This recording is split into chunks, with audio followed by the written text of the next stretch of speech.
Hi ಎಲ್ಲರಿಗೂ ನಮಸ್ಕಾರ. ನೀವು ನೋಡ್ತಾ ಇದ್ದೀರಾ ನ್ಯೂಸ್ ಹಂಟ್ ಕರ್ನಾಟಕ. ನಾನು ನಿಮ್ಮ ಮಂಜು ಗೌಡ.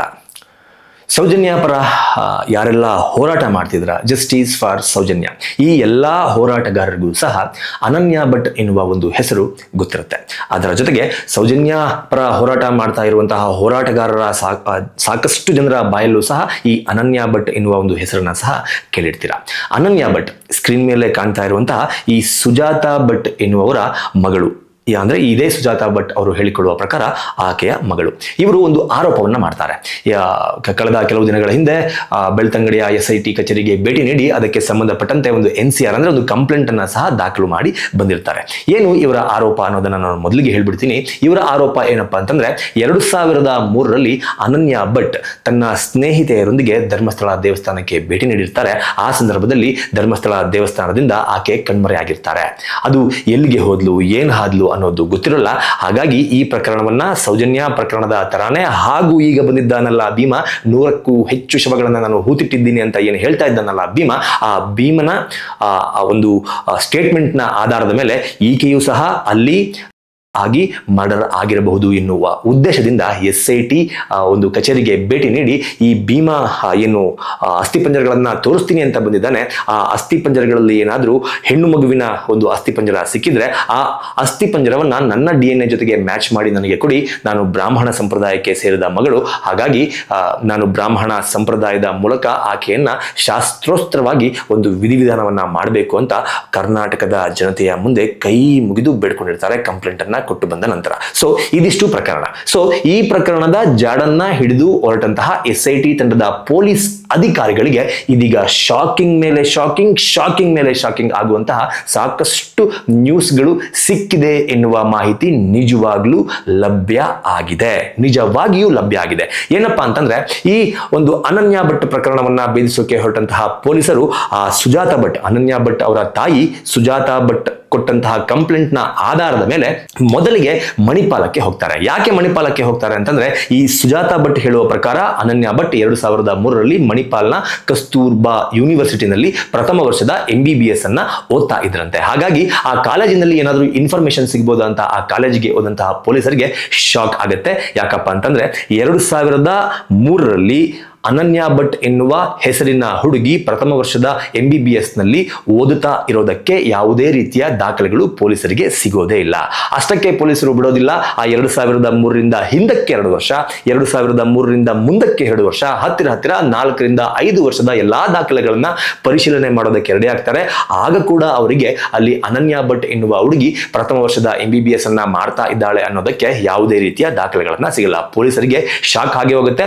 ಅಲ್ಲಿಂದ ಪೊಲೀಸರು ಇನ್ನೊಂದು ಆಯಾಮದಲ್ಲಿ ತನಿಖೆಯನ್ನ ನಡೆಸೋಣ ಅಂತ ಇನ್ನೊಂದು ಆಯಾಮಕ್ಕೆ ಹೋಗ್ತಾರೆ. ಏನಪ್ಪಾ ಅಂತಂದ್ರೆ ಈ ಅನನ್ಯ ಭಟ್ ಅವರು ಅವರೇ ಹೇಳಿಕೊಳ್ಳುವ ಪ್ರಕಾರ ಪಶ್ಚಿಮ ಬಂಗಾಳದಲ್ಲಿ, ವೆಸ್ಟ್ ಬೆಂಗಾಲ್ನಲ್ಲಿ CBI ಆಫೀಸ್ನಲ್ಲಿ ಸ್ಟೆನೋಗ್ರಾಫರ್ ಆಗಿ ಕೆಲಸ ಮಾಡ್ತಾ ಇದ್ದೆ. ನಾನು ಕಲ್ಕತ್ತಾದಲ್ಲಿದ್ದೆ ಅವಾಗ ಕೆಲಸದಲ್ಲಿ, ಇನ್ವೆಸ್ಟಿಗೇಷನ್ ಡಿಪಾರ್ಟ್ಮೆಂಟ್ ಅಲ್ಲಿ ಸ್ಟೆನೋ ಆಗಿದ್ದೆ. ಹಾಗಾಗಿ ಪಶ್ಚಿಮ ಬಂಗಾಳದ CBI ಕಚೇರಿಗೆ ಕರ್ನಾಟಕದ SIT ತಂಡದ ಪೊಲೀಸ್ ಅಧಿಕಾರಿಗಳು ಕರೆ ಮಾಡಿ ಈ ರೀತಿ 2003ರ ಸಂದರ್ಭದಲ್ಲಿ ನಿಮ್ಮ CBI ಆಫೀಸ್ನಲ್ಲಿ ಸುಜಾತಾ ಭಟ್ ಎನ್ನುವ ಒಬ್ಬ ಮಹಿಳೆ ಕೆಲಸ ಮಾಡ್ತಾ ಇದ್ಲ ಸ್ಟೆನೋಗ್ರಾಫರ್ ಆಗಿ ಎನ್ನುವ ಒಂದು ವಿಚಾರವನ್ನ ತಿಳಿದುಕೊಳ್ಳೋದಕ್ಕೆ ಪ್ರಯತ್ನ ಪಡ್ತಾರೆ. ಆಗ ಪಶ್ಚಿಮ ಬಂಗಾಳದ CBI ಆಫೀಸರ್ಗಳಿಂದ ಬಂದಂತಹ ಉತ್ತರ ಇಡೀ ಪಶ್ಚಿಮ ಬಂಗಾಳದ CBI ಹಿಸ್ಟರಿನಲ್ಲೇ, ನಾಟ್ 2003, 2003ರಲ್ಲಿ ಮಾತ್ರ ಅಲ್ಲ, ಇಡೀ ಪಶ್ಚಿಮ ಬಂಗಾಳದ CBI ಹಿಸ್ಟರಿನಲ್ಲೇ ಸುಜಾತಾ ಭಟ್ ಎನ್ನುವ ಒಬ್ಬ ಸ್ಟೆನೋಗ್ರಾಫರ್ ಕೆಲಸ ಮಾಡಿದ್ದಕ್ಕೆ ಯಾವುದೇ ರೀತಿಯ ದಾಖಲೆ ಇಲ್ಲ ಅಂತ ಇನ್ಫಾರ್ಮೇಶನ್ ಅನ್ನ ಕೊಡ್ತಾರೆ.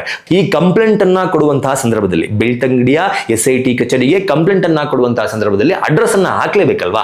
ಅಡ್ರೆಸ್ ಅನ್ನ ಹಾಕಿರ್ತಾರೆ, ಬೆಂಗಳೂರಿನ ಒಂದು ಅಡ್ರೆಸ್ ಅನ್ನ ಹಾಕಿರ್ತಾರೆ. ಸೊ ಪೊಲೀಸರು ಬೆಂಗಳೂರಿನ ಆ ಅಡ್ರೆಸ್ಗೆ ಬಂದು ವಿಚಾರಣೆಯನ್ನ ನಡೆಸಿದಾಗ ಅಲ್ಲೂ ಕೂಡ ಶಾಕ್ ಆಗಿರುತ್ತೆ. ಯಾಕಪ್ಪ ಅಂತಂದ್ರೆ SIT ಪೊಲೀಸ್ ಅಧಿಕಾರಿಗಳಿಗೆ ಕೊಟ್ಟಂತಹ ಕಂಪ್ಲೇಂಟ್ ನಲ್ಲಿ ಈಕೆ ನನ್ನ ಪತಿ ಅನಿಲ್ ಭಟ್ ಅಂತ ಬರೆದಿರ್ತಾರೆ.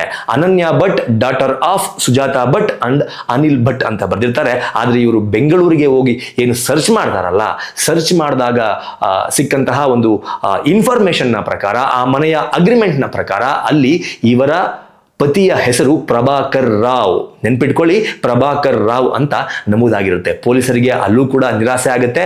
ಅದಾದ ನಂತರ ಇನ್ನು ಸಾಕಷ್ಟು ಆಯಾಮಗಳಲ್ಲಿ ಅವರು ತನಿಖೆಯನ್ನ ಮಾಡೋದಕ್ಕೆ ಮುಂದುವರಿತಾರೆ.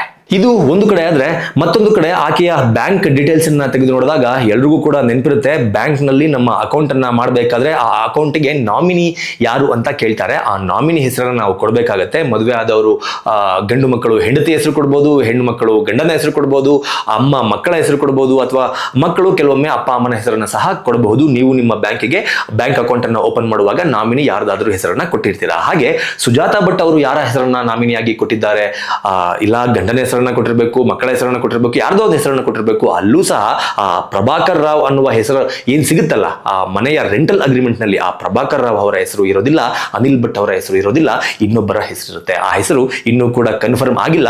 ಆ ಕನ್ಫರ್ಮ್ ಆದ ತಕ್ಷಣ ಆ ಮಾಹಿತಿಯನ್ನ ಸಹ ನನ್ನದೇ ಚಾನೆಲ್ ನಲ್ಲಿ ಮತ್ತೊಂದು ವಿಡಿಯೋವನ್ನ ಮಾಡುವ ಮೂಲಕ ನಿಮಗೆ ನಾನು ತಿಳಿಸ್ತೀನಿ. ಇದು ಒಂದು ಭಾಗ. ಮತ್ತೊಂದು ಭಾಗದಲ್ಲಿ ಹೇಳೋದಾದ್ರೆ, ಈ ಕಂಪ್ಲೇಂಟ್ ಅನ್ನ ಕೊಡುವಂತಹ ಸಂದರ್ಭದಲ್ಲಿ ಬೆಳ್ತಂಗಡಿಯ SIT ಕಚೇರಿಗೆ ಹೋದಂತಹ ಸಂದರ್ಭದಲ್ಲಿ SIT ತಂಡದ ಅಧಿಕಾರಿಗಳು ಇವರಿಗೆ ಸಾಕಷ್ಟು ಪ್ರಶ್ನೆಗಳನ್ನ ಕೇಳಿರ್ತಾರೆ. ಈಗ ನೀವು ನಿಮ್ಮ ಮಗಳನ್ನ ಹುಡುಕಿ ಕೊಡಿ, ಮಗಳ ಅಸ್ಥಿ ಪಂಜರವನ್ನ ಹುಡುಕಿ ಕೊಡಿ, ಆಕೆಗೆ ಏನಾಗಿದೆ ಅನ್ನೋದನ್ನ ನನಗೆ ಕನ್ಫರ್ಮ್ ಮಾಡಿ ಅಂತ ನೀವು ಕಂಪ್ಲೇಂಟ್ ಅನ್ನ ಕೊಟ್ಟಿದ್ದೀರಾ. ಸೊ ಕಂಪ್ಲೇಂಟ್ ಅನ್ನ ಕೊಟ್ಟ ನಂತರ ಆಕೆಯ ಒಂದು ಫೋಟೋಗ್ರಾಫ್ ಇದ್ರೆ ಕೊಡಿ, ಆಕೆಗೆ ಸಂಬಂಧಪಟ್ಟಂತಹ ಯಾವುದೇ ರೀತಿಯ ದಾಖಲೆಗಳು ಇದ್ರೆ ಕೊಡಿ ಅಂತ ಆಕೆಯನ್ನ ಕೇಳ್ತಾರೆ. ಅಂದ್ರೆ ಸುಜಾತಾ ಭಟ್ ಅನ್ನ ಕೇಳ್ತಾರೆ. ಆಗ ಸುಜಾತಾ ಭಟ್ ಪೊಲೀಸ್ ಅಧಿಕಾರಿಗಳಿಗೆ ಹೇಳಿದಂತದ್ದು ಒಂದೇ ಮಾತು, ನನ್ನ ಮನೆಗೆ ಬೆಂಕಿ ಬಿದ್ದಂತಹ ಕಾರಣದಿಂದಾಗಿ ನನ್ನ ಮನೆಯಲ್ಲಿ ಇದ್ದಂತಹ ಯಾವುದೇ ದಾಖಲೆಗಳೂ ಇಲ್ಲ, ನನ್ನ ಸ್ವಂತ ಮಗಳ ಯಾವುದೇ ರೀತಿಯ ಫೋಟೋಗಳು ಇಲ್ಲ. ಹಾಗಾಗಿ ಈ ಭೀಮಾ ಏನ್ ಬಂದಿದ್ದಾನೆ, ಈ ಭೀಮಾ ತೋರಿಸುವಂತಹ ಜಾಗದಲ್ಲಿ ಯಾವುದಾದ್ರೂ ಹೆಣ್ಣು ಮಗಳ ಅಸ್ಥಿ ಪಂಜರ ಸಿಕ್ಕಿದ್ರೆ ದಯಮಾಡಿ ಅದನ್ನ ನನ್ನ DNA ಜೊತೆಗೆ ಮ್ಯಾಚ್ ಮಾಡಿ ಎನ್ನುವ ಒಂದು ವಾದವನ್ನ ಸಹ SIT ಅಧಿಕಾರಿಗಳ ಮುಂದೆ ಇವರು ಇಟ್ಟಿರ್ತಾರೆ. ಇದರ ಜೊತೆಗೆ ಇವರು ಆರೋಪವನ್ನ ಮಾಡುವಂತಹ ಸಂದರ್ಭದಲ್ಲಿ ನಾನು 2003ರಲ್ಲಿ ಪಶ್ಚಿಮ ಬಂಗಾಳದಲ್ಲಿ ಸ್ಟೆನೋಗ್ರಾಫರ್ ಆಗಿ ಕೆಲಸವನ್ನ ಮಾಡ್ತಾ ಇದ್ದೆ. ಆ ಸಂದರ್ಭದಲ್ಲಿ ಮಣಿಪಾಲದಿಂದ ಧರ್ಮಸ್ಥಳಕ್ಕೆ ತನ್ನ ಗೆಳತಿಯರೊಂದಿಗೆ ಧರ್ಮಸ್ಥಳಕ್ಕೆ ಭೇಟಿ ನೀಡಿದಂತಹ ನನ್ನ ಮಗಳು ಅನನ್ಯ ಭಟ್ ಕಾಣೆಯಾಗಿದ್ದಾಳೆ ಅಂತ ಏನು ಹೇಳಿರ್ತಾಳಲ್ಲ, ಅವರ ಗೆಳತಿಯರು ಯಾರು ಅನ್ನೋದನ್ನ ಕೂಡ ಪೊಲೀಸರು ಹುಡ್ಕೋದಕ್ಕೆ ಆರಂಭ ಮಾಡ್ತಾರೆ. ಆದರೆ ಮಣಿಪಾಲದ ಕಸ್ತೂರ್ಬಾ ಮೆಡಿಕಲ್ ಕಾಲೇಜ್ನಲ್ಲಿ ಆ ಅನನ್ಯ ಭಟ್ ಎನ್ನುವ ಹೆಸರಿಗೆ ದಾಖಲೆಯೇ ಇಲ್ಲದೆ ಇರುವಾಗ ಆಕೆಗೆ ಸ್ನೇಹಿತರು ಇರುವ ದಾಖಲೆ ಪೊಲೀಸರಿಗೆ ಸಿಗೋದಿಲ್ಲ. ಅದರ ಜೊತೆಗೆ ಇವರ ಮತ್ತೊಂದು ಆರೋಪ ಏನಪ್ಪಾ ಅಂತಂದ್ರೆ, ನಾನು ಕೂಡ ಆ ಸಂದರ್ಭದಲ್ಲಿ 2003ರ ಸಂದರ್ಭದಲ್ಲಿ ಧರ್ಮಸ್ಥಳಕ್ಕೆ ಬಂದು ಇಲ್ಲಿ ಕಂಪ್ಲೇಂಟ್ ಅನ್ನ ಕೊಡೋದಕ್ಕೆ ಹೋದೆ. ಪೊಲೀಸರು ನನ್ನ ಕಂಪ್ಲೇಂಟ್ ಅನ್ನ ಸ್ವೀಕಾರ ಮಾಡಲಿಲ್ಲ. ಅದಾದ ಬಳಿಕ ಸಾಕಷ್ಟು ಜನ ನಿಮ್ಮ ಮಗಳನ್ನ ಧರ್ಮಸ್ಥಳ ದೇವಸ್ಥಾನಕ್ಕೆ ಸಂಬಂಧಪಟ್ಟವರು ಕರೆದುಕೊಂಡು ಹೋಗೋದನ್ನ ನಾನು ನೋಡಿದ್ದೀನಿ ಅಂತ ನನ್ನ ಹತ್ರ ಬಂದು ಹೇಳಿದ್ರು. ಅದಾದ ನಂತರ ನಾನು ಧರ್ಮಸ್ಥಳದ ಧರ್ಮಾಧಿಕಾರಿಗಳಾಗಿರುವಂತಹ ವೀರೇಂದ್ರ ಹೆಗಡೆ ಅವರ ಬಳಿಗೆ ಹೋದೆ. ಅವರು ಹಾಗೂ ಅವರ ತಮ್ಮ ನನಗೆ ಬೈದು ಕಳಿಸಿದ್ರು. ಅದಾದ ನಂತರ ನಾನು ಅಳುತ್ತಾ ಬಂದು ಬಸ್ ಸ್ಟ್ಯಾಂಡ್ ನಲ್ಲಿ ಕುಳಿತುಕೊಂಡಿದ್ದೆ. ಆಗ ಯಾರೋ ಒಂದಷ್ಟು ಜನ ಬಂದು ನನ್ನ ತಲೆಗೆ ಬಲವಾಗಿ ಹೊಡೆದ್ರು. ಅದಾದ ನಂತರ 3 ತಿಂಗಳು ನಾನು ಕೋಮಾಗೆ ಹೋದಂತ ಸಂದರ್ಭದಲ್ಲಿ, ಅಂದ್ರೆ ನನ್ನ ತಲೆಗೆ ಬಲವಾದ ಪೆಟ್ಟು ಬಿದ್ದಂತಹ ಸಂದರ್ಭದಲ್ಲಿ ಯಾರೋ ಕರೆದುಕೊಂಡು ಬಂದು ನನಗೆ ಆಸ್ಪತ್ರೆಗೆ ಸೇರಿಸಿದ್ರು. 3 ತಿಂಗಳು ನಾನು ಕೋಮಾದಲ್ಲಿದ್ದೆ ಎನ್ನುವ ಒಂದು ವಾದವನ್ನ ಸಹ ಇಟ್ಟಿದ್ರು. ಆ ಆಂಗಲ್ ನಲ್ಲೂ ಸಹ ಪೊಲೀಸರು ತನಿಖೆಯನ್ನ ನಡೆಸಿದಾಗ ಈಕೆಯನ್ನ ಕರೆದುಕೊಂಡು ಹೋಗಿ ಧರ್ಮಸ್ಥಳದಿಂದ ಹಾಸ್ಪಿಟಲ್ಗೆ ಸೇರಿಸಿದ ವ್ಯಕ್ತಿ ಯಾರು ಅನ್ನೋದನ್ನ ಸಹ ಹುಡುಕೋದಕ್ಕೆ ಸ್ಟಾರ್ಟ್ ಮಾಡ್ತಾರೆ. ಆ ವ್ಯಕ್ತಿಯ ಸುಳಿವು ಸಹ ಸಿಗೋದಿಲ್ಲ. ಅದರ ಜೊತೆಗೆ ಈಕೆ ಯಾವ ಹಾಸ್ಪಿಟಲ್ನಲ್ಲಿ 3 ತಿಂಗಳು ಕೋಮಾದಲ್ಲಿ ಇದ್ರು ಅನ್ನೋದನ್ನ ಸಹ ಟೆಸ್ಟ್ ಮಾಡೋದಕ್ಕೆ ಆರಂಭ ಮಾಡ್ತಾರೆ.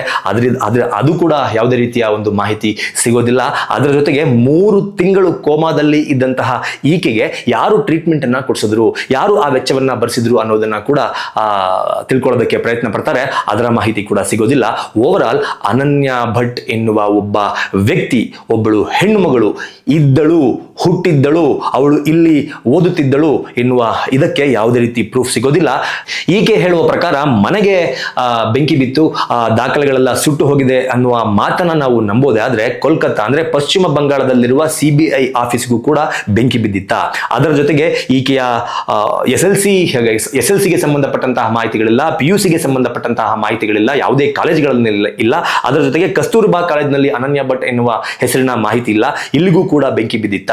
ಅದರ ಜೊತೆಗೆ ಎಲ್ಲರೂ ಕೂಡ ಗಮನಿಸಬೇಕಾದಂತಹ ಪ್ರಮುಖ ಅಂಶ ಏನಪ್ಪಾ ಅಂತಂದ್ರೆ, ಇದನ್ನೂ ಸಹ ವೀರೇಂದ್ರ ಹೆಗಡೆ ಅವರು ದುಡ್ಡು ಕೊಟ್ಟು ಅದನ್ನ ಮಾಡಿಸ್ಬಿಟ್ಟಿದ್ದಾರೆ ಅಂತ ಮೋಸ್ಟ್ಲಿ ಸಾಕಷ್ಟು ಜನ ತಮ್ಮ ಡೌಟ್ ಗಳನ್ನ ವ್ಯಕ್ತಪಡಿಸಿ ಅದಕ್ಕೆ ನನ್ನ ಯಾವುದೇ ರೀತಿಯ ಅಭ್ಯಂತರ ಇಲ್ಲ. ಆದ್ರೆ ನೆನಪಿರಲಿ, ಕಾಲೇಜಿನಲ್ಲಿ ಇರುವ ದಾಖಲೆಗಳನ್ನ ಸುಟ್ಟು ಹಾಕಬಹುದು, ಆದ್ರೆ MBBSಗೆ ಅಡ್ಮಿಷನ್ ತೆಗೆದುಕೊಳ್ಳೋದಕ್ಕಿಂತ ಮುಂಚೆ CET ಎಕ್ಸಾಮ್ ಅನ್ನ ಬರಿಬೇಕಾಗುತ್ತೆ. ಆ CET CET ಎಕ್ಸಾಮ್ ಅನ್ನ ಬರೆದು ಅದರಿಂದ ಉತ್ತೀರ್ಣ ಆದರೆ ಮಾತ್ರ, ಅದರಲ್ಲಿ ಪಾಸ್ ಆದರೆ ಮಾತ್ರ MBBS ಕಾಲೇಜ್ನಲ್ಲಿ ಸೀಟ್ ಸಿಗೋದು. ಆ CET ಬರೆದಿರೋದಕ್ಕೆ ಸಂಬಂಧಪಟ್ಟ ಯಾವುದೇ ದಾಖಲೆಗಳು ಕೂಡ ಅನನ್ಯ ಭಟ್ ಎನ್ನುವ ಹೆಸರಿನಲ್ಲಿ ಇಲ್ಲ ಇಲ್ಲ ಇಲ್ಲ. ಏನ್ ಹೇಳ್ತೀರಾ ಇವಾಗ? ಜಸ್ಟಿಸ್ ಫಾರ್ ಸೌಜನ್ಯ ಜೊತೆಗೆ ಜಸ್ಟಿಸ್ ಫಾರ್ ಅನನ್ಯ ಭಟ್ ಎನ್ನುವ ಹ್ಯಾಶ್ಟ್ಯಾಗ್ ಕೂಡ ಸಾಕಷ್ಟು ದಿನಗಳಲ್ಲಿ ಟ್ರೆಂಡಿಂಗ್ ನಲ್ಲಿ ಇತ್ತು. ನಾನು ಕೂಡ ಅನನ್ಯ ಭಟ್ಗೆ ನ್ಯಾಯ ಸಿಗಬೇಕು, ಆ ಹೆಣ್ಣು ಮಗುವಿನ ಅಸ್ಥಿಪಂಜರ ಸಿಗಬೇಕು. ಈ ತಾಯಿ, ಮಹಾ ತಾಯಿ ಸುಜಾತಾ ಭಟ್ ಹೇಳಿಕೊಂಡಿರುವ ರೀತಿಯಲ್ಲಿ ಅಟ್ಲೀಸ್ಟ್ ಅಂತ್ಯ ಸಂಸ್ಕಾರ ಮಾಡೋದಕ್ಕಾದ್ರೂ ಆಕೆಗೆ ಅವಕಾಶ ಸಿಗಬೇಕು ಅಂತ ನಾನು ಕೂಡ ನನ್ನ ಕಣ್ಣಂಚಲ್ಲೂ ಅವತ್ತು ನೀರು ಬಂದಿತ್ತು ಆಕೆ ಮಾಧ್ಯಮಗಳ ಮುಂದೆ ಹೇಳಿಕೊಂಡಾಗ. ಆದರೆ ಈಗ ಬರ್ತಾ ಇರುವ ಇನ್ಫಾರ್ಮೇಶನ್ನ ಪ್ರಕಾರ ಆಕೆ ಅಫಿಷಿಯಲ್ ಆಗಿ ಯಾರನ್ನೂ ಮದುವೆನೇ ಆಗಿಲ್ಲ ಅಂತ ಆಕೆಯ ಸ್ವಂತ ಅಕ್ಕನ ಗಂಡ, ಭಾವ ಬಂದು ಸುವರ್ಣ ನ್ಯೂಸ್ನಲ್ಲಿ ಕೂತ್ಕೊಂಡು ಇಂಟರ್ವ್ಯೂನ ಸಹ ಕೊಟ್ಬಿಟ್ಟಿದ್ದಾರೆ. ಆಕೆಯನ್ನ ನಾವು ಮನೆ ಬಿಟ್ಟು ಓಡಿಸಿದ್ವಿ, ಆಕೆಯನ್ನು ನಮ್ಮ ಕುಟುಂಬಕ್ಕೆ ಸೇರಿಸಿಕೊಳ್ತಾನೆ ಇರ್ತಿರ್ಲಿಲ್ಲ. ಆಕೆ ಮದುವೆಗೂ ಮುಂಚೆನೆ ಪ್ರೆಗ್ನೆಂಟ್ ಆಗಿದ್ರು. ಆ ಕಾರಣಕ್ಕಾಗಿ ಯಾರು ನಾವು ಮನೆಗೆ ಸೇರಿಸ್ತಾ ಇರಲಿಲ್ಲ. ಆ ಪ್ರೆಗ್ನೆಂಟ್ ಆದಂತಹ ಈ ಅನನ್ಯ ಭಟ್ ಆಕೆಯ ಹೊಟ್ಟೆಯಲ್ಲಿದ್ದಂತಹ ಮಗುವನ್ನ ಅಬಾಷನ್ ಮಾಡಿ ತೆಗೆದು ಬಿಸಾಕಿದ್ಲು. ಅದಾದ ನಂತರ ಆಕೆಗೆ ನಕ್ಸಲರ ಜೊತೆ ನಂಟಿತ್ತು ಅಂತ ಸಾಕಷ್ಟು ಜನರು ನನಗೆ ಫೋನ್ ಮಾಡಿ ಹೇಳ್ತಾ ಇದ್ರು. ಅದಾದ ನಂತರ ಆಕೆ ನನ್ನನ್ನು ಸಾಕಷ್ಟು ಬಾರಿ ಸಂಪರ್ಕ ಮಾಡೋದಕ್ಕೆ ಪ್ರಯತ್ನ ಪಟ್ಟಿದ್ಲು. ನಾನು ದಯವಿಟ್ಟು ನನ್ನ ಹೆಸರನ್ನ ಎಲ್ಲೂ ಹೇಳಬೇಡ, ನಾನು ನಿನ್ನ ಅಕ್ಕನ ಗಂಡ ಅಂತ ಎಲ್ಲೂ ಹೇಳಬೇಡ, ನೀನು ನನ್ನ ಸಂಬಂಧಿ ಅಂತ ಎಲ್ಲೂ ಹೇಳಬೇಡ ಅಂತ ಬೈದು ಕಳಿಸಿದ್ದೆ. ಅದಾದ ನಂತರ ಆಕೆ ಎಲ್ಲಿದ್ಲು ಅನ್ನೋದೇ ನನಗೆ ಗೊತ್ತಿಲ್ಲ. ಹೀಗೆ ಸಾಕಷ್ಟು ಆಘಾತಕಾರಿ ವಿಚಾರಗಳನ್ನ ಸುವರ್ಣ ನ್ಯೂಸ್ನಲ್ಲಿ ಬಿಚ್ಚಿಟ್ಟಿದ್ದಾರೆ. ದಯಮಾಡಿ ಹೋಗಿ ಆ ಇಂಟರ್ವ್ಯೂನ ಒಮ್ಮೆ ನೋಡಿ ಕ್ಲಾರಿಫೈ ಮಾಡ್ಕೊಳ್ಳಿ. ಯಾಕಂದ್ರೆ ಆ ಇಂಟರ್ವ್ಯೂನೆಲ್ಲ ನಾನು ಇಲ್ಲಿ ಹಾಕೋದಕ್ಕೆ ಆಗೋಲ್ಲ, ಕಾಪಿರೈಟ್ ಇಶ್ಯೂ ಆಗುತ್ತೆ. ದಯಮಾಡಿ ಸುವರ್ಣ ನ್ಯೂಸ್ನಲ್ಲಿ ಆ ಇಂಟರ್ವ್ಯೂನ ಒಂದು ಬಾರಿ ನೋಡಿ. ನಿಜವಾಗ್ಲೂ ನನಗೆ ಶಾಕ್ ಆಗ್ತಾ ಇದೆ. ಧರ್ಮಸ್ಥಳದ ವಿಚಾರವಾಗಿ ಯಾವ ರೀತಿಯ ಪ್ರಕರಣಗಳು ನಡೀತಾ ಇದೆ, ತನಿಖೆಯನ್ನ ಹಾದಿ ತಪ್ಪಿಸುವ ಕೆಲಸ ಯಾವ ರೀತಿ ನಡೀತಾ ಇದೆ, ಧರ್ಮಸ್ಥಳಕ್ಕೆ ಮಸಿ ಬಳಿಯುವಂತಹ ಕೆಲಸ ಯಾವ ರೀತಿ ನಡೀತಾ ಇದೆ ಅನ್ನೋದನ್ನ ನಾನಿಲ್ಲಿ ಗೆಸ್ ಮಾಡ್ಕೋತಾ ಇದ್ದೀನಿ. ನಾನು ನಿನ್ನೆ ವಿಡಿಯೋದಲ್ಲೂ ಸಹ ಹೇಳಿದ್ದೆ, I am not a judge. Judgement ಕೊಡೋದಕ್ಕೆ ನಾನು ಜಡ್ಜ್ ಅಲ್ಲ, ಐ ಆಮ್ ಅ ಜರ್ನಲಿಸ್ಟ್. ವಿಷಯಗಳು ಏನಿದೆ ಅನ್ನೋದನ್ನ ನಿಮ್ಮ ಮುಂದೆ ಇಡೋದು ನನ್ನ ಕೆಲಸ. ನಿಮ್ಮ ಮುಂದೆ ವಿಷಯಗಳನ್ನ ಇಟ್ಟಿದ್ದೀನಿ. ಇದರ ನಿರ್ಧಾರ ಏನು ಆಗ್ತಾ ಇರಬಹುದು ಎನ್ನುವ ನಿರ್ಧಾರವನ್ನ ನಿಮಗೆ ಬಿಡ್ತಿದ್ದೀನಿ, ನೀವೇ ಡಿಸೈಡ್ ಮಾಡಿ. ಇದ್ರ ಜೊತೆಗೆ ನಿನ್ನೆಯಿಂದ ನಾನು ಸಾಕಷ್ಟು ಕಮೆಂಟ್ಗಳನ್ನ ಸೋಷಿಯಲ್ ಮೀಡಿಯಾದಲ್ಲಿ ನನ್ನ ವಿಡಿಯೋಗಳಿಗೆ ಬೇರೆ ಬೇರೆ ಪೋಸ್ಟ್ಗಳಿಗೆ ನಾನು ನೋಡ್ತಾ ಇದ್ದೀನಿ. ಸಾಕಷ್ಟು ಕಮೆಂಟ್ಗಳನ್ನ ಗಮನಿಸ್ತಾ ಇದ್ದೀನಿ. ದುಡ್ಡಿದ್ರೆ ಏನ್ ಬೇಕಾದ್ರೂ ಮಾಡ್ಬಿಡ್ಬೋದು, ದುಡ್ಡಿದ್ರೆ ಎಲ್ಲವನ್ನ ಸಹ ಕೊಂಡ್ಕೊಂಡು ಬಿಡ್ಬೋದು ಎನ್ನುವ ಸಾಕಷ್ಟು ಕಮೆಂಟ್ಗಳು ಬರ್ತಾ ಇದೆ. ಅಂದ್ರೆ ಧರ್ಮಸ್ಥಳದ ಧರ್ಮಾಧಿಕಾರಿ ಹತ್ರ ಸಾಕಷ್ಟು ದುಡ್ಡಿದೆ, ಕೋಟ್ಯಾಂತರ ರೂಪಾಯಿ ದುಡ್ಡಿದೆ. ಹಾಗಾಗಿ ಆತ ದುಡ್ಡನ್ನ ಕೊಟ್ಟು ಎಲ್ಲವನ್ನ ಸಹ ಮರೆಮಾಚಿಸಿ ಬಿಟ್ಟಿರುವ ಸಾಧ್ಯತೆ ಇದೆ ಅಂತ ಎಲ್ಲರೂ ಕೂಡ ಮಾತನಾಡ್ಕೊಳ್ತಾರೆ. ಅದು ತಪ್ಪಲ್ಲ. ಯಾಕಪ್ಪ ಅಂತಂದ್ರೆ ನಮ್ಮ ಇವತ್ತಿನ ಭಾರತದ ಪರಿಸ್ಥಿತಿಯಲ್ಲಿ ನಮ್ಮ ಜನರ ಮೈಂಡ್ ಸೆಟ್ ನಲ್ಲಿ ಯಾವ ಊರಿನಲ್ಲಿ ಯಾವ ಶ್ರೀಮಂತನ ಬಳಿ ಜಾಸ್ತಿ ದುಡ್ಡಿರುತ್ತೋ ಅವನಿಗೆ ಎಲ್ಲವೂ ಸಿಗುತ್ತೆ.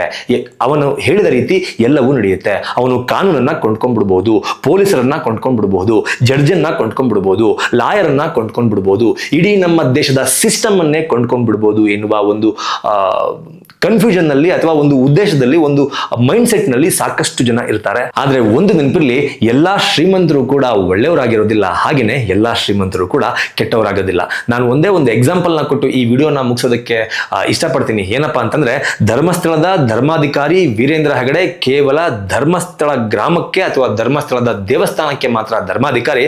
ಆದ್ರೆ ನಮ್ಮ ಹೆಮ್ಮೆಯ ಕರ್ನಾಟಕದ ಮಾಜಿ ಪ್ರಧಾನಿಗಳಾದಂತಹ HD ದೇವೇಗೌಡ ಅವರು ಇಡೀ ದೇಶಕ್ಕೆ ಪ್ರಧಾನಿಯಾಗಿದ್ದಂಥವರು. ಅಂತಹ ಒಂದು ಧರ್ಮಸ್ಥಳದ ಧರ್ಮಾಧಿಕಾರಿಯಾಗಿರುವಂತಹ ವೀರೇಂದ್ರ ಹೆಗಡೆ ಅವರು ಎಲ್ಲರನ್ನೂ ಕೊಂಡುಕೊಂಡು ಬಿಡಬಹುದು, ಎಲ್ಲ ಸಿಸ್ಟಮ್ ಅನ್ನೇ ಕೊಂಡುಕೊಂಡು ಬಿಡಬಹುದು, ಎಲ್ಲವೂ ಅವರು ಹೇಳಿದ ರೀತಿಯಲ್ಲೇ ನಡೆಯುತ್ತೆ ಅನ್ನೋದಾದ್ರೆ, ದೇವೇಗೌಡರು ಇಡೀ ಸಿಸ್ಟಮ್ ಅನ್ನ ಕೊಂಡ್ಕೊಂಡು ಅವರ ಮಗ ಪ್ರಜ್ವಲ್ ರೇವಣ್ಣ ಅವರ ವಿರುದ್ಧ ಇರುವ ಎಲ್ಲಾ ಸಾಕ್ಷಿಗಳನ್ನ ನಾಶ ಮಾಡಿ, ಪೊಲೀಸರನ್ನ ಕೊಂಡ್ಕೊಂಡು, ಕೋರ್ಟ್ ಅನ್ನ ಕೊಂಡ್ಕೊಂಡು, ಜಡ್ಜ್ ಅನ್ನ ಕೊಂಡ್ಕೊಂಡು, ಲಾಯರ್ ಅನ್ನ ಕೊಂಡ್ಕೊಂಡು, ಇಡೀ ಸಿಸ್ಟಮ್ ಅನ್ನೇ ಬೈ ಮಾಡಿ ತನ್ನ ಮೊಮ್ಮಗ ಪ್ರಜ್ವಲ್ ರೇವಣ್ಣನನ್ನ ಬಿಡಿಸಬಹುದಾಗಿತ್ತಲ್ವಾ? ಯಾಕಾಗ್ಲಿಲ್ಲ? ಅಂದ್ರೆ ದೇವೇಗೌಡರ ಹತ್ರ ದುಡ್ಡಿಲ್ಲ ಅಂತ ಅರ್ಥನಾ? ನೋ. ಕೋರ್ಟ್ನಲ್ಲಿ ಬೇಕಾಗಿರೋದು ಸಾಕ್ಷಿ. ಎಲ್ಲರೂ ಕೂಡ ಸೂಕ್ಷ್ಮವಾಗಿ ಗಮನಿಸಿ ನೋಡಿ. ಇಷ್ಟು ದಿನಗಳ ಕಾಲದಿಂದ, ನಾಟ್ ದಿನಗಳ, ಇಷ್ಟು ವರ್ಷಗಳ ಕಾಲದಿಂದ ಧರ್ಮಸ್ಥಳದ ಮೇಲೆ ಬರ್ತಾ ಇರುವಂತಹ ಆರೋಪ, ಧರ್ಮಸ್ಥಳದ ಕೆಲವು ವ್ಯಕ್ತಿಗಳ ಮೇಲೆ ಬರ್ತಾ ಇರುವಂತಹ ಆರೋಪಕ್ಕೆ ಒಂದೇ ಒಂದು ಸಿಂಗಲ್ ಪ್ರೂಫ್ ಯಾರಾದರೂ ಇಲ್ಲಿವರೆಗೂ ಕೊಟ್ಟಿದ್ದಾರಾ? ಯಾರಾದರೂ ಇಲ್ಲಿವರೆಗೂ ಕೊಟ್ಟಿದ್ದಾರಾ? ನಾನಂತೂ ನೋಡಿಲ್ಲ. ಈ ನಿಟ್ಟಿನಲ್ಲಿ ಜನ ಯಾಕೆ ಯೋಚನೆ ಮಾಡ್ತಾ ಇಲ್ಲ ನನಗಂತೂ ಗೊತ್ತಿಲ್ಲ. ನಾನು ಎಗೇನ್ ಹೇಳ್ತಾ ಇದ್ದೀನಿ, ಇಲ್ಲಿ ಅವರು ತಪ್ಪು ಇವರು ಸರಿ, ಇವರು ತಪ್ಪು ಅವರು ಸರಿ ನಾನು ಹೇಳ್ತಾ ಇಲ್ಲ. ನಾನು ಜಡ್ಜ್ಮೆಂಟ್ನ ನಿಮಗೆ ಬಿಡ್ತಾ ಇದ್ದೀನಿ. ನಾನು ಜಡ್ಜ್ಮೆಂಟ್ ಕೊಡೋದಕ್ಕೆ ಹೋಗಲ್ಲ, ನೀವೇ ನಿರ್ಧಾರ ಮಾಡಿ. ಈ ಪ್ರಕರಣ ನೋಡಿದಾಗ, ಸುಜಾತಾ ಭಟ್ ಅವರ ಪ್ರಕರಣ ನೋಡಿದಾಗ ನಿಜವಾಗ್ಲೂ ನಂಗೆ ಶಾಕ್ ಆಗೋಯ್ತು. ಇಷ್ಟು ದಿನಗಳ ಕಾಲ ಸುಜಾತಾ ಭಟ್ ಅವರನ್ನ ಇಟ್ಕೊಂಡು ಸೀರೀಸ್ ಆಫ್ ವಿಡಿಯೋಗಳನ್ನ ಮಾಡಿದಂತಹ ಅಷ್ಟು ಜನ ಈ ಒಂದು ಪ್ರಕರಣಕ್ಕೆ ಕ್ಲಾರಿಫಿಕೇಶನ್ ಅನ್ನ ಕೊಡಬೇಕು. ಕ್ಲಾರಿಫಿಕೇಶನ್ ಅನ್ನ ಕೊಡ್ಲೇಬೇಕು. ಯಾವ ಆಧಾರದ ಮೇಲೆ ಆ ಮಹಿಳೆಯ ಮಾತನ್ನ ನೀವು ನಂಬಿ ಇವರೇ ಮಾಡಿದ್ದಾರೆ, ಇಂಥವರೇ ಮಾಡಿದ್ದಾರೆ, ಇದಕ್ಕೆ ನಮ್ಮ ಹತ್ರ ಸಾಕ್ಷಿ ಇದೆ, ಇಂಥವ್ರನ್ನ ಸುಮ್ಮನೆ ಬಿಡ್ಬೇಕಾ ಅಂತ ನೀವು ಯಾವ ಆಧಾರದ ಮೇಲೆ ಕೇಳಿದ್ರಿ? ಯಾವ ಆಧಾರದ ಮೇಲೆ ಕೇಳಿದ್ರಿ? ನನಗೆ ಇನ್ನೊಂದು ಶಾಕಿಂಗ್ ವಿಚಾರ ನೀವು ಗಮನಿಸ್ಬೋದು ನೋಡಿ. ಫಾರ್ ಎಕ್ಸಾಂಪಲ್, ಈ ಹೋರಾಟದಲ್ಲಿ ಕಳೆದ ಕೆಲವು ವರ್ಷಗಳಿಂದ ಗುರುತಿಸಿಕೊಂಡಿರುವಂತಹ ಗಿರೀಶ್ ಮಟ್ಟಣ್ಣವರ್ ಸಾಕಷ್ಟು ಪ್ರತಿದಿನ ಆ ಲೈವ್ನಲ್ಲಿ ಬಂದು ಸಾಕಷ್ಟು ಮಾಹಿತಿಗಳನ್ನ ಹಂಚ್ಕೋತಾರೆ, ಸಾಕಷ್ಟು ತಮ್ಮಲ್ಲಿರುವ ಡೌಟ್ಗಳನ್ನ ಹೇಳ್ಕೊಡ್ತಾರೆ, ಸೌಜನ್ಯಗೆ ನ್ಯಾಯ ಸಿಗಬೇಕು ಅನ್ನೋ ನಿಟ್ಟಿನಲ್ಲಿ ಸಾಕಷ್ಟು ಹೋರಾಟವನ್ನ ಮಾಡ್ತಾ ಇದ್ದಾರೆ.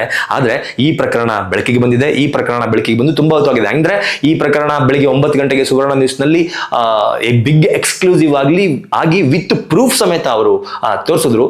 ಆದ್ರೂ ಸಹ ಇಲ್ಲಿಯವರೆಗೂ ಅವರ ಯಾವುದೇ ರೀತಿಯ ಕ್ಲಾರಿಫಿಕೇಶನ್ ಇಲ್ಲ. ಆಲ್ರೆಡಿ 12:30 ಆಗ್ತಾ ಬಂದಿದೆ, ನೀವು ನೋಡಬಹುದು. 12:30 ಆಗ್ತಾ ಬಂದಿದೆ. 12:30 ಆಗ್ತಾ ಬಂದಿದ್ರು ಕೂಡ ಯಾವುದೇ ರೀತಿಯ ಕ್ಲಾರಿಫಿಕೇಶನ್ ಬಂದಿಲ್ಲ. ಬದಲಾಗಿ ನಾನು ಅವರ ಇದನ್ನ ವಿಡಿಯೋ ಸ್ಟೋರಿಯನ್ನ ಗಮನಿಸ್ತಾ ಇದ್ದೀನಿ. ಅವರು ಶೇರ್ ಮಾಡಿರುವ ಸ್ಟೋರಿ ನೋಡಿ. ಅವರು ಶೇರ್ ಮಾಡಿರುವ ಒಂದು ಸ್ಟೋರಿಯನ್ನ ನೋಡಿದಾಗ, ರಾಮ ಜನ್ಮಭೂಮಿ ಅಂತಂದ್ರೆ ಜನ್ಮಭೂಮಿ ಹೌದು ಅಲ್ವಾ? ಹಿಂದೂಗಳಿಗೆ ರಾಮ ಜನ್ಮಭೂಮಿ ಅಂತಂದ್ರೆ ಜನ್ಮಭೂಮಿ ಹೌದು ಅಲ್ವಾ? ಅದು ನಮಗೆ ಗೊತ್ತಿಲ್ಲ. ಅಣ್ಣಪ್ಪ ಮಂಜುನಾಥ ನಮ್ಮ ನಂಬಿಕೆ, ನಮ್ಮ ಉಸಿರದು, ನಮ್ಮ ದೇವರು. ಇವರು ಕಾಂಟ್ರಾಕ್ಟ್ ತಗೊಂಡ್ಬಿಟ್ಟಿದ್ದಾರೆ. ಅದಕ್ಕೆ ಹೇಳಿದಾರಲ್ಲ ಅಧಿಕಾರಿಗಳು, ಆಫೀಸರ್, ಅದನ್ನು ಮೋಸ ಅಲ್ಲ ಸರ್ ಇದು? ಇಷ್ಟು ವರ್ಷ ಹಿಂದೂಗಳ ಭಾವನೆಗೆ ಮಾಡಿದಂತ ಮೋಸ ಹೌದು ಅಲ್ವೋ? ಚರ್ಚೆ ಆಗ್ಲೇಬೇಕಾದ್ರೆ ಇದ್ರ ಬಗ್ಗೆ ಯಾರ್ಯಾರು ಹಿಂದೂ ಲೀಡರು ಅಂತ ಹೇಳ್ತಾರೆ. ಇಲ್ಲಿ ಈ ರೀತಿ ಆರೋಪ, ಈ ರೀತಿ ಚರ್ಚೆಗಳಾಗ್ತಾ ಇದೆ. ಆದ್ರೆ ಇದೇ ಗಿರೀಶ್ ಮಟ್ಟಣ್ಣನವರು ಕಳೆದ ಕೆಲವು ಗಂಟೆಗಳ ಹಿಂದೆ ಶೇರ್ ಮಾಡಿರುವಂತಹ ಪೋಸ್ಟ್, ವೀರೇಂದ್ರ ಹೆಗ್ಗಡೆ ಅವರು ರಾಮ ಜನ್ಮಭೂಮಿಯ ಬಗ್ಗೆ ಕೊಟ್ಟಂತಹ ಒಂದು ಸ್ಟೇಟ್ಮೆಂಟ್ ಅನ್ನ ಪೋಸ್ಟ್ ಮಾಡಿ ಇದಕ್ಕೆ ಚರ್ಚೆಗೆ ಬರಲಿ ನಾನು ರೆಡಿ ಎನ್ನುವ ಒಂದು ಪೋಸ್ಟ್ ಅನ್ನ ಹಾಕೊಂಡಿದ್ದಾರೆ. ಗೊತ್ತಿಲ್ಲ, ನಿಜವಾಗ್ಲೂ ಗೊತ್ತಿಲ್ಲ ನನಗೆ ಏನು ಹೇಳಬೇಕು ಅಂತ. ನಿಜವಾಗ್ಲೂ ನನಗೆ ಗೊತ್ತಾಗ್ತಾ ಇಲ್ಲ. ಈ ಒಂದು ಓವರ್ ಆಲ್ ಪ್ರಕರಣವನ್ನ ನೀವು ಕೂಲಂಕುಷವಾಗಿ ಗಮನಿಸಿ, ಕೂಲಂಕುಷವಾಗಿ ಅದ್ರ ಕಡೆ ಒಂದು ಗಮನ ಹರಿಸಿದ್ರೆ ನಿಮಗೆ ಗೊತ್ತಾಗ್ಬೋದು ಯಾವುದು ಸತ್ಯ ಯಾವುದು ಸುಳ್ಳು ಅಂತ. ನನಗಂತೂ ಗೊತ್ತಾಗಿದೆ. ಆದರೆ ನನಗೆ ಅನಿಸಿರುವ ಸತ್ಯ ನಿಮಗೂ ಅನ್ನಿಸ್ಬೇಕು ಅನ್ನುವ ಯಾವುದೇ ರೂಲ್ಸ್ ಇಲ್ಲ.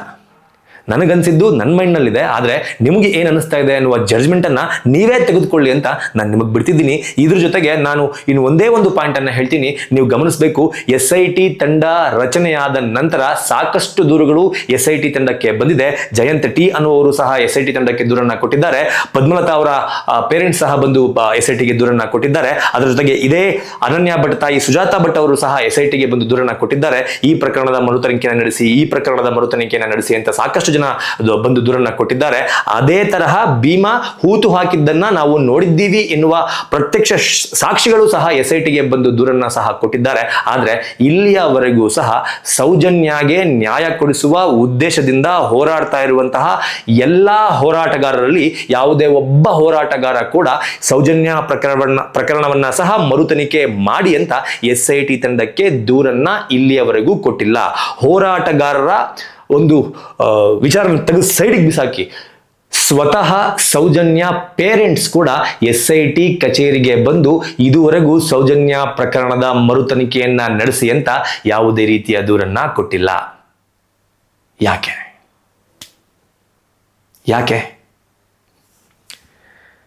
ಅದಕ್ಕೆ ಉತ್ತರವನ್ನ ಕಂಡುಕೊಳ್ಳುವ ಕೆಲಸ ನಿಮಗೆ ಬಿಟ್ಟಿದ್ದು. ನಮಸ್ಕಾರ.